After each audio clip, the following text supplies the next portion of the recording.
Hello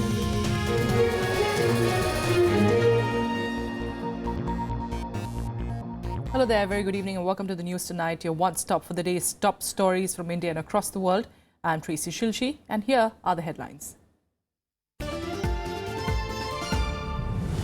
Pakistan must walk away from terrorism if it wants a bilateral dialogue with India, says Prime Minister Narendra Modi at the inaugural session of the Raisina Dialogue.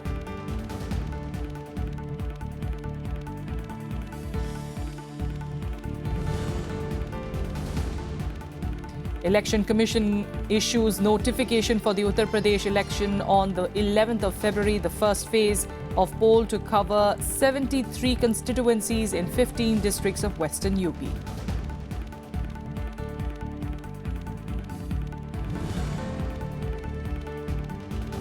Congress and Samajwadi Party all set to contest the Uttar Pradesh elections together. Both parties confirmed that an alliance will be announced in a day or two.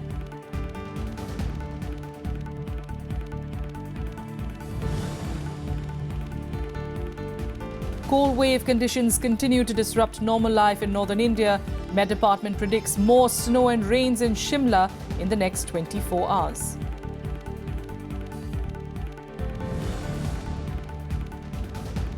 An Australian, Malaysian and Chinese officials suspend the deep-sea hunt for the missing flight MH370. The Malaysia Airlines aircraft disappeared en route from Kuala Lumpur to Beijing in 2014 with 239 people on board. The top story, the Uttar Pradesh Assembly poll process kicked off on Tuesday with the Election Commission issuing a notification for the first phase of voting. It will be held on the 11th of February and the first phase will include 73 assembly seats spread across 15 districts of Western UP. Right after the notification, various parties began filing nomination papers and the process would continue till the 24th of January. The scrutiny of papers will be held on January 25th and January 27th will be the last date of withdrawal of nominations. These elections are very crucial for both the BJP and the BSP, who are fighting to wrest back control of the state from the Samajwadi Party, which has announced an alliance with the Congress. A formal announcement, of course, will be in a day or two.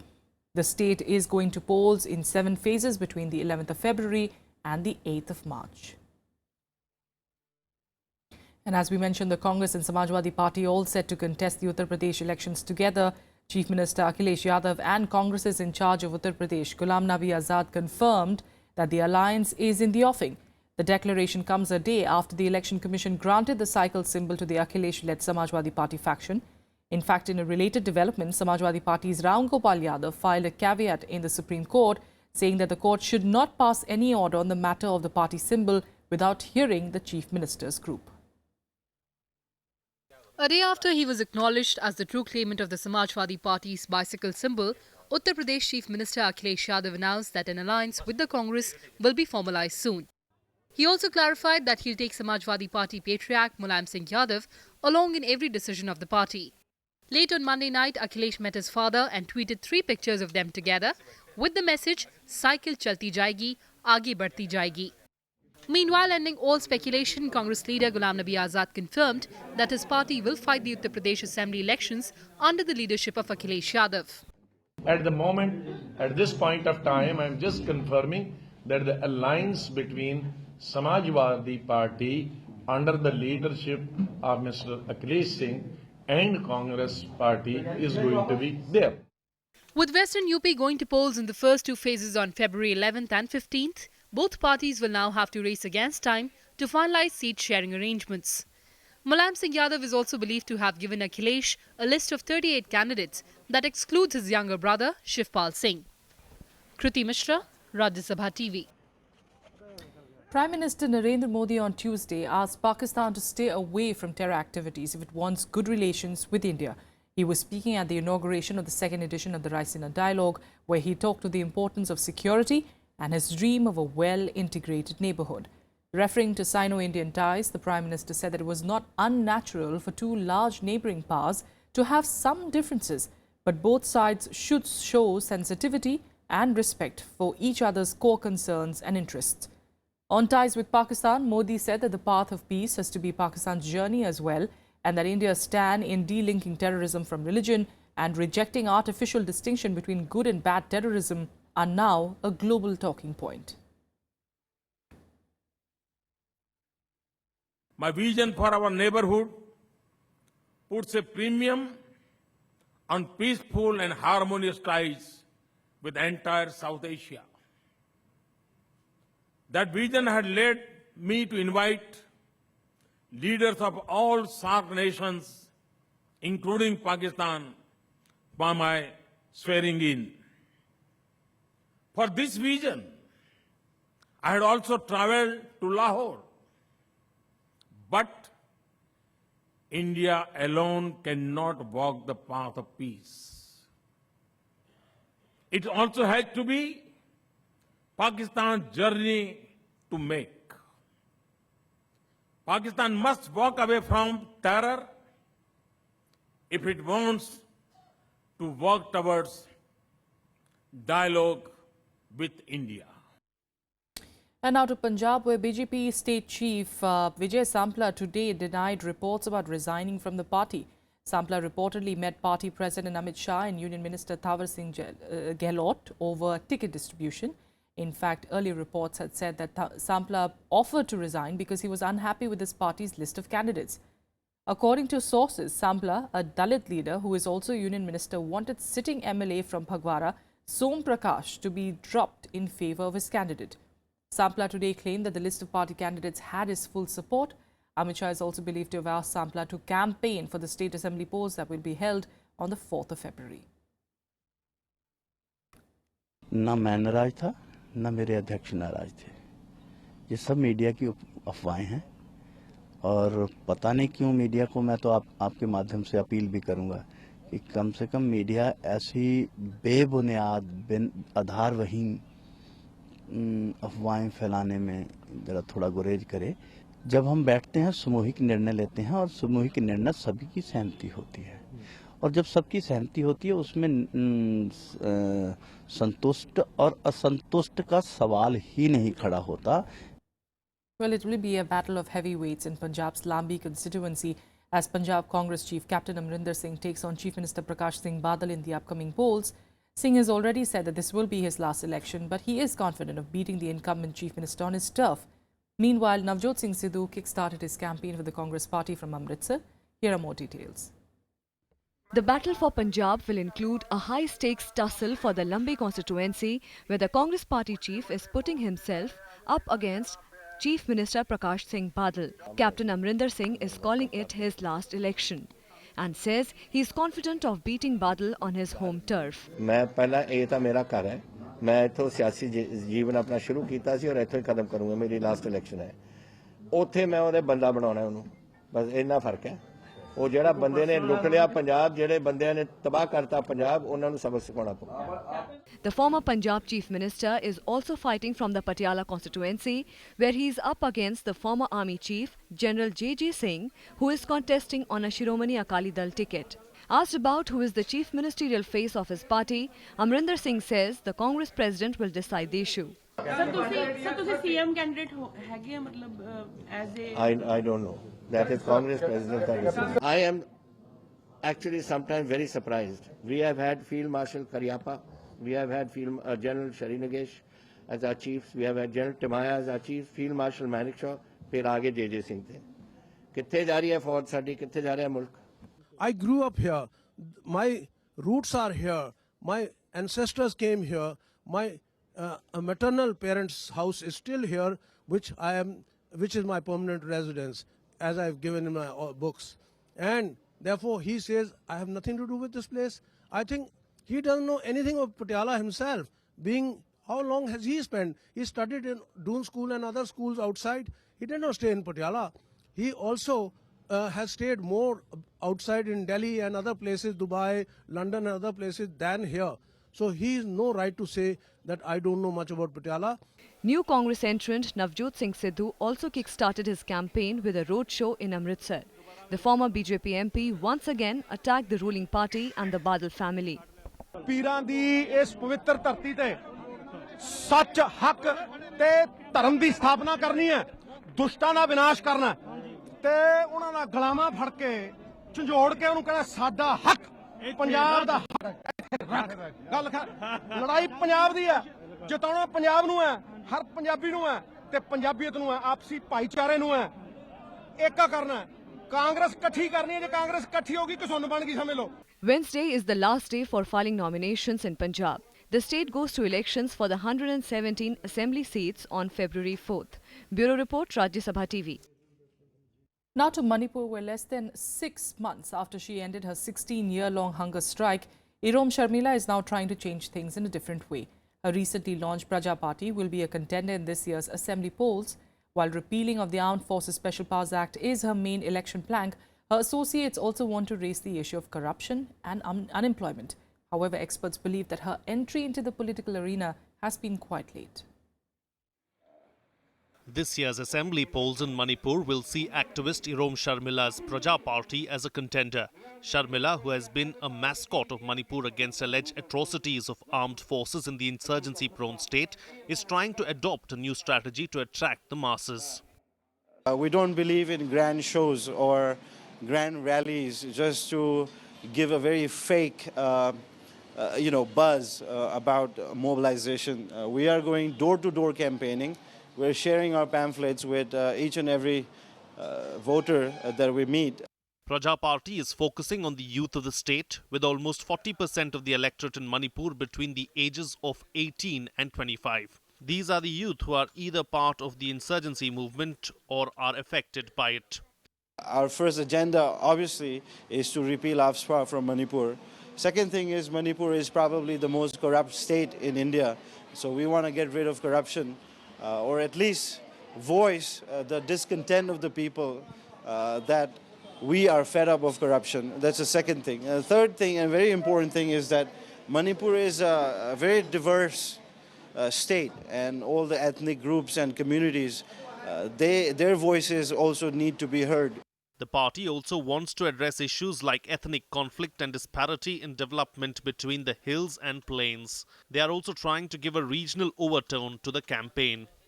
We need a political party that would fight for the interest of Manipur, our domestic interest, and not listen to dictates coming down from New Delhi. And we want the people to say, it's time that we take our own decisions in our own hands. Days before the elections in the state, the party is finding it tough to collect funds. It will be interesting to see how Irom Sharmila impacts voters in the highly polarized state. Akhilesh Suman's report for Rajya Sabha Television. With a quick break here, we'll be back with more news in a bit. Stay with us.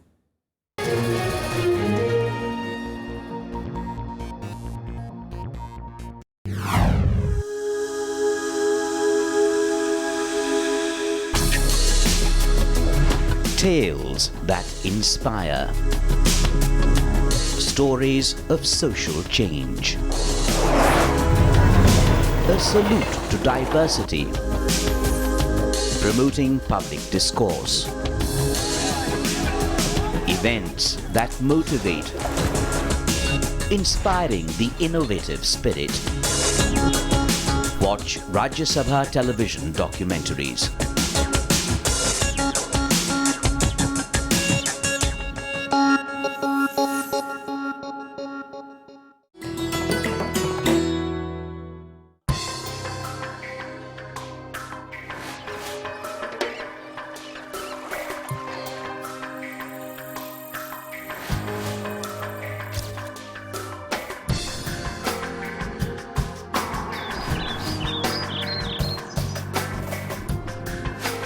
The world's largest delta covered by mangrove forests and vast saline mud floods. Sundarbans, a land of 54 islands, crisscrossed by innumerable tributaries of river Ganga. It is spread in an area of 9,630 square kilometers in India, where 70% is under saline water. With a unique bioreserve, World Heritage Site, a designated tiger reserve, and a plethora of aquatic and terrestrial flora and fauna, Sundarban draws universal attention.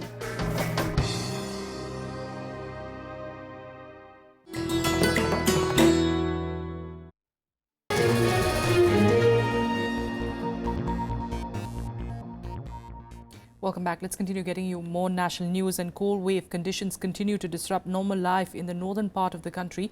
Even as the Met Department predicts more snow and rainfall in Shimla over the next 24 hours, western disturbances could dip the temperature further. Cold wave conditions continue to prevail over most part of North India on Tuesday.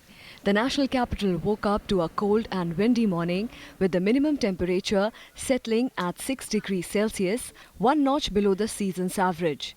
Although rail traffic was affected due to the weather, flight operations were normal as there was no fog at the IGI airport. ज़्यादा गलन हो रही है और बहुत ठंडी पड़ रही है। यार बर्फबारी हुई है इधर जम्मू कश्मीर की तरफ और ठंड तो होना ही चाहिए। ठंड अब की बार बहुत ज्यादा पड़ रही है। हम 15 दिन से बाहर थे, अब आए हम दिल्ली में। अब 15 दिन में जब एकदम आए हमें आते बहुत ठंड लगी है। Meanwhile, the Kashmir Valley received fresh snowfall overnight, with the Srinagar-Jammu National Highway remained closed for the second consecutive day on Tuesday. Efforts to clear the highway are underway.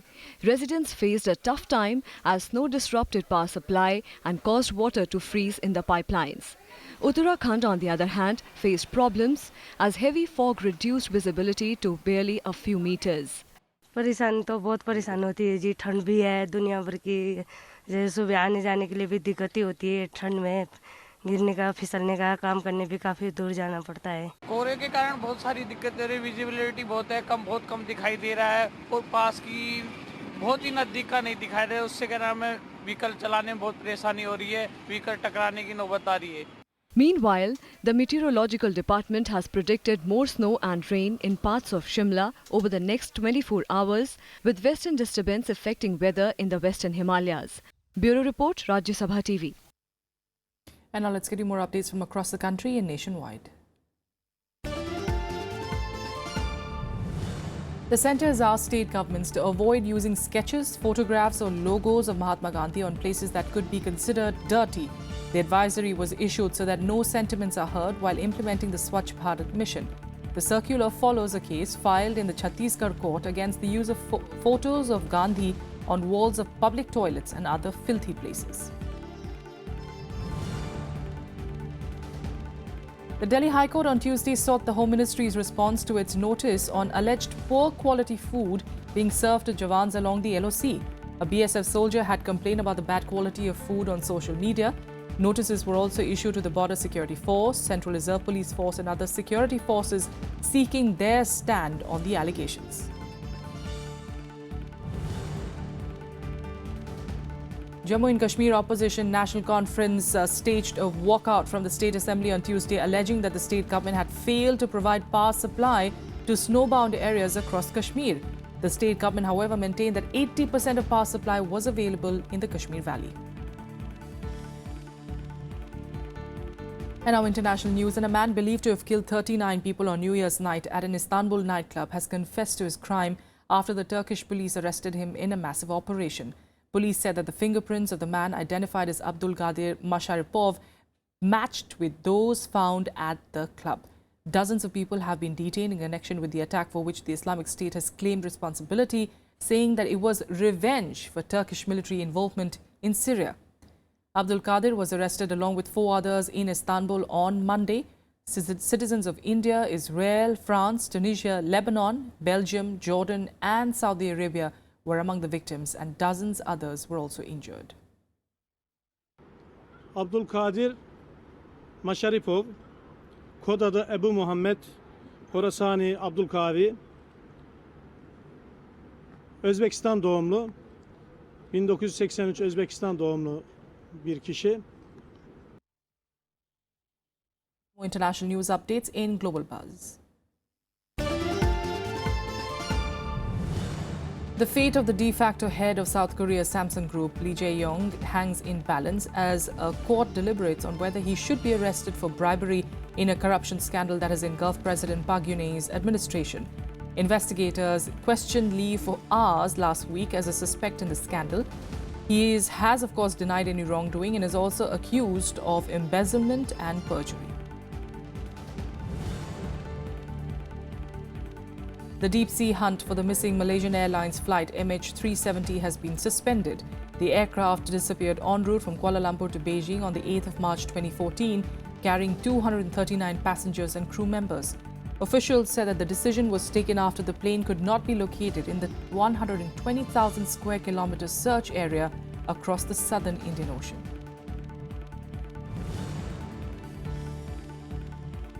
At least 5 people were killed and 15 others injured when a gunman opened fire at a nightclub in Mexico's Playa del Carmen resort during an EDM festival. Officials said that a Canadian, an Italian and a Mexican were among those dead, but the shooting is not being investigated as an act of terrorism.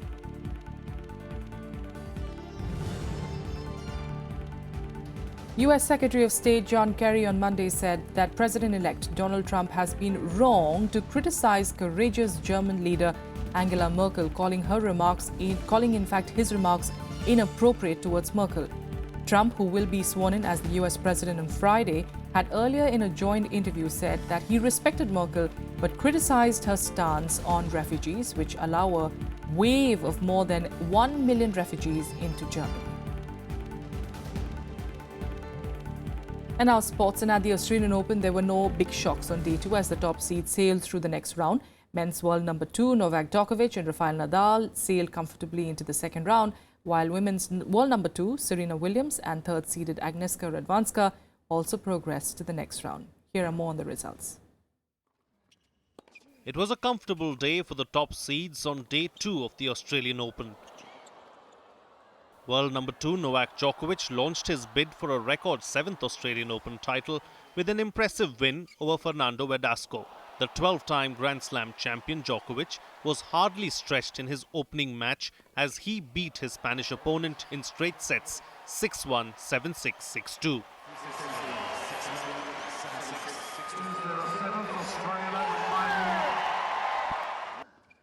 World number 9 Rafael Nadal also eased into the second round with a straight sets victory in his opening game. The injury-hit Spaniard, who lost in the first round last year, beat Germany's Florian Mayer 6-3, 6-4, 6-4. He will play Marcos Baghdatis in the next round. Third seed Milos Raonic and Russia's Grigor Dimitrov also advanced with comfortable victories.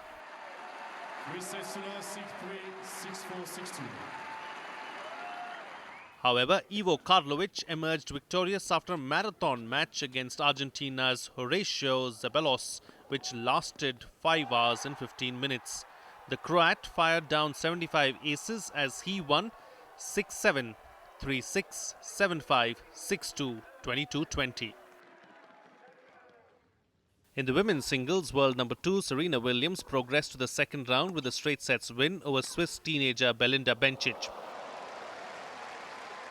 The 35-year-old American came into the tie with 2 matches under her belt since the US Open last September, but she looked in superb form in her win of 6-4, 6-3. She will next meet Czech Lucy Safarova.